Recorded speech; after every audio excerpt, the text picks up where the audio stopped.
আল্লাহর নবী বলেন, সাবিরে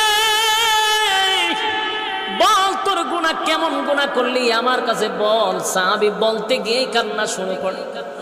কানতে কানতে বেচারা বেহুশ হয়ে, কলিজা যেটা তার পেটে যায়, গুনার কথা বর্ণনা করতে পারে না, তার কলিজাটা ফেটে যায়। আর বলে, নবী গো কেমনে বলি, আমি যে এত বড় গুনাহ করছি, এই গুনার কথা বলতে গেলে আমার কলিজাটা ফেটে যায়।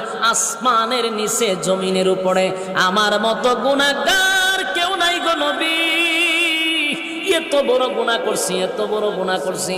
আল্লাহর নবী বলেন, সাবিরে তোর গুনাহ কি আসমানের চেয়েও বড়? বলে, জি হুজুর, আমার মনে হয় আমার গুনাহ আসমানের চেয়েও বড় হবে। তোর গুনাহ কি জমিনের চেয়েও বড়? আমার গুনাহ জমিনের চেয়েও বড়। সাহেব, তোর গুনাহ কি আমার আল্লাহর দয়া মায়ার চেয়েও বেশি? এই সাহাবী বলে, হুজুর আমার দিলে